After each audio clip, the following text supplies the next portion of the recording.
Je suis Aïda Sow Diawara, députée maire de Golfe Sud, 4e vice-présidente de l'Assemblée nationale du Sénégal et présidente des femmes socialistes de la région de Dakar et vice-présidente du mouvement national des femmes socialistes de la région de Dakar, membre du Parti socialiste, membre du bureau politique et membre du secrétaire exécutif national, présidente des femmes Benno Bokk Yaakaar du département de Guédiawaye.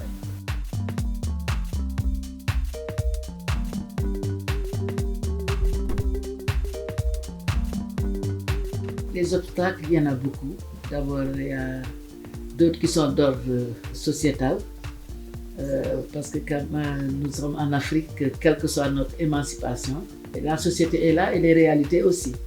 Vous êtes mère de famille, vous êtes une épouse, donc quel que soit le degré de responsabilité que vous avez en dehors de la maison, une fois arrivé à la maison, vous avez à vous occuper de monsieur et des enfants.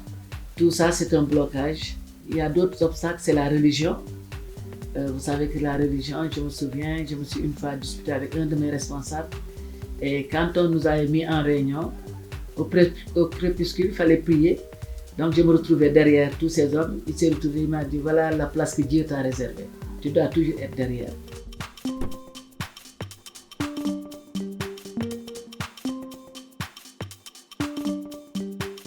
Aujourd'hui, il y a un réveil, un sursaut chez les femmes qui fait que nous aspirons toujours à avoir les mêmes postes. Et les textes aussi, même s'ils ne nous l'interdisaient pas, aujourd'hui nous avons la parité et nous brandissons toujours la parité pour avoir notre part dans les textes, n'est-ce pas, et tout. Mais ce n'est pas seulement notre part. Nous devons aujourd'hui nous battre pour être à la hauteur des hommes et avoir la place qu'il nous faut. Mais ne pas seulement nous cantonner sur la parité pour dire nous avons droit. Nous devons avoir droit par rapport à nos connaissances, par rapport à nos capacités intellectuelles, par rapport à notre capacité managériale, par rapport à notre situation dans le quartier. Parce que quand même, il faut être leader d'abord dans son quartier.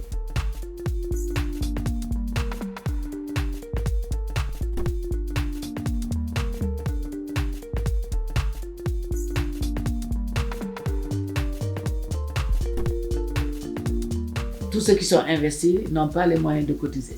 Donc, c'est-à-dire, il faut donc avoir des bailleurs. Or, ces bailleurs, il faut avoir des relations. Maintenant, vous êtes femme, il faut que vous ayez un bailleur, n'est-ce pas, votre responsable homme qui puisse vous aider, ou bien votre parti.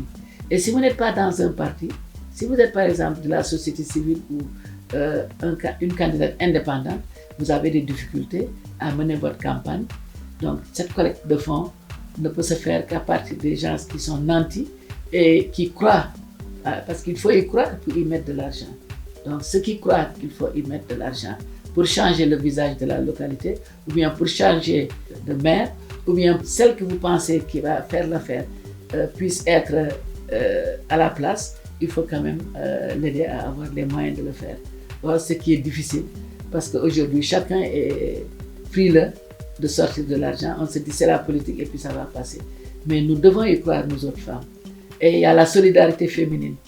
Mais quelle que soit cette solidarité féminine, si nous appartenons à des partis différents, même si vous voulez aider Sokhna parce qu'elle est candidate, mais vous appartenez à un parti autre que le parti de Sokhna, vous ne pourrez pas aider Sokhna, vous préférez aider des gens qui sont dans votre parti que d'aider Sokhna qui est dans un autre parti.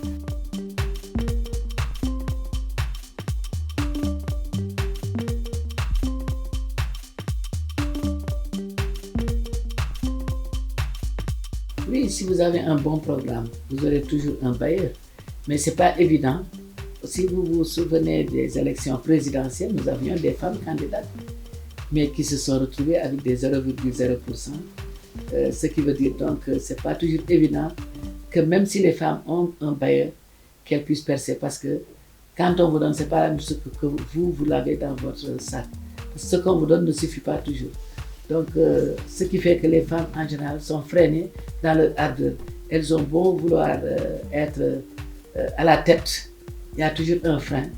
C'est l'argument, comme je vous l'ai dit, l'argument convaincant, c'est les finances. Nous peinons à arriver, n'est-ce pas, en tête, parce que tout simplement, avant, n'est-ce pas, cette nouvelle loi, après élection, il fallait, n'est-ce pas, convaincre les conseillers à élire un maire. Or là, c'est l'achat de conscience. Et les femmes en général ne l'ont pas.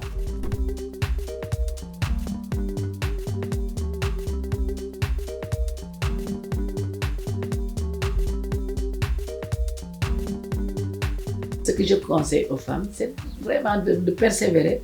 Hein, de persévérer. C'est pas parce qu'il ne faut pas qu'ils entendent tout ce que j'ai dit et qu'ils se disent ah, je ne vais pas gagner parce que je n'ai pas d'argent. Non, ce n'est pas toujours évident que parce que vous avez de l'argent que vous allez gagner. Il y a des gens qui réfléchissent, qui ont un bon sens. Moi, je conseille aux femmes de se battre, d'être persévérantes et de croire en elles-mêmes.